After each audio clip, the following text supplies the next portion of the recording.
அன்னை தகவல் சேனலில் இன்றைக்கி என்ன பார்க்க போகிறோம் அப்படின்னா, பாரத ஸ்டேட் வங்கி ஸ்டேட் பேங்க் ஆஃப் இந்தியாவில் கால்ஃபர் பண்ணியிருக்காங்க. எம்ப்ளாய்மெண்ட் டைப் என்ன அப்படின்னா regular basis, place of posting all over India அப்படின்னு சொல்லியிருக்காங்க. மொத்தம் எத்தனை போஸ்டிங் கால்ஃபர் பண்ணியிருக்காங்க அப்படின்னா 541 போஸ்டிங்க்கு கால்ஃபர் பண்ணியிருக்காங்க. போஸ்டிங் பேர் ப்ரொபஷனரி ஆஃபீஸர். எஜுகேஷ்னல் குவாலிஃபிகேஷன் என்ன எதிர்பார்க்குறாங்க அப்படின்னா 30/9/2025 அன்னைக்கு கிராஜுவேஷன் இன் எனி டிசிப்ளின், அதாவது எனி டிகிரி முடித்தவங்க இதுக்கு விண்ணப்பிக்கலாம் அப்படின்னு சொல்லியிருக்காங்க.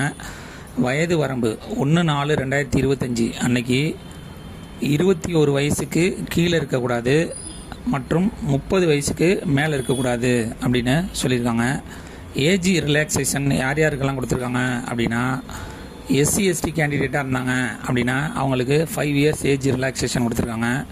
ஓபிசி கேண்டிடேட்டாக இருந்தாங்க அப்படின்னா அவங்களுக்கு 3 இயர்ஸ் ஏஜ் ரிலாக்ஸேஷன் கொடுத்துருக்காங்க. ஃபிசிக்கலி சேலஞ்சு ஜென்ரல் மற்றும் எக்கனாமிக்கலி வீக்கர் செக்ஷனாக இருந்தாங்க அப்படின்னா அவங்களுக்கு 10 வருஷம் ஏஜ் ரிலாக்ஸேஷன் கொடுத்துருக்காங்க. ஃபிசிக்கலி சேலஞ்சு எஸ்சி எஸ்டி கேண்டிடேட்டாக இருந்தாங்க அப்படின்னா அவங்களுக்கு 15 வருஷம் ஏஜ் ரிலாக்ஸேஷன் கொடுத்துருக்காங்க. இது தவிர ஃபிசிக்கலி சேலஞ்சு ஓபிசி கேண்டிடேட்டாக இருந்தாங்க அப்படின்னா அவங்களுக்கு 13 வருஷம் ஏஜ் ரிலாக்ஸேஷன் கொடுத்துருக்காங்க. எக்ஸ் சர்வீஸ்மேன் கேண்டிடேட்டுக்கு ஆஸ் பர் கவர்மெண்ட் பாலிசி பிரகாரம் ஏஜ் ரிலாக்ஸேஷன் கொடுக்குறோம் அப்படின்னு சொல்லியிருக்காங்க. பே ஸ்கேல் சம்பளம் எவ்வளோ கொடுக்குறாங்க அப்படின்னா, ஸ்டார்டிங் சேலரி 48,480 85,920 வரலும் கொடுக்குறோம் அப்படின்னு சொல்லியிருக்காங்க. இந்த எக்ஸாமுக்கு மெத்தட் ஆஃப் செலெக்ஷன் எப்படி பண்ணுறாங்க அப்படின்னா, ஃபஸ்ட்டு எடுத்தோன்னே ஆன்லைன் மூலியமாக விண்ணப்பிக்க சொல்கிறாங்க. இந்த ஆன்லைன் மூலியமாக விண்ணப்பிக்கிறவங்களுக்கு phase 1 preliminary exam, phase 2 main exam அப்படின்னு கண்டக்ட் பண்ணுறாங்க. ப்ரிலிமினரி எக்ஸாமில் பாஸ் பண்ணவங்க ஃபேஸ் 2 எக்ஸாமுக்கு மெயின் எக்ஸாமுக்கு செலக்ட் ஆகுறாங்க. இந்த ஃபேஸ் 2 மெயின் எக்ஸாமில் செலக்ட் ஆகுறவங்களுக்கு psychometric test, group exercise and interview மூலியமாக எஸ்பிஐ பேங்க்குக்கு வேலைக்கு எடுப்போம் அப்படின்னு சொல்லியிருக்காங்க.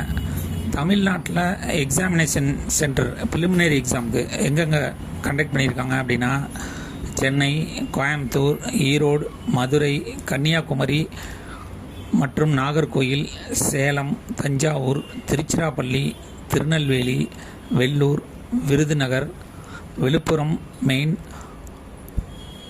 விழுப்புரம் வரலும் பண்ணியிருக்காங்க.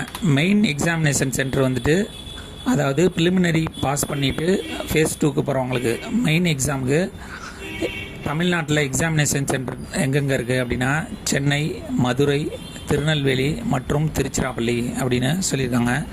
இந்த எக்ஸாமுக்கு ஆன்லைன் மூலியமாக மட்டும்தான் விண்ணப்பிக்க முடியும்.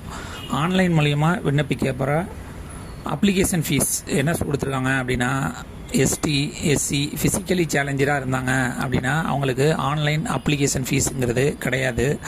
அதர் கேண்டிடேட்டாக இருந்தாங்க அப்படின்னா அவங்களுக்கு 750 ரூபா ஆன்லைன் ஃபீஸ் அப்படின்னு சொல்லியிருக்காங்க.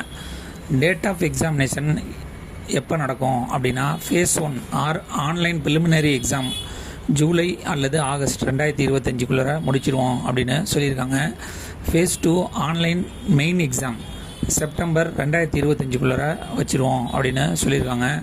Phase 3 psychometric test, interview and group discussion October அல்லது நவம்பர் 2025 முடிச்சிருவோம் அப்படின்னு சொல்லியிருக்காங்க.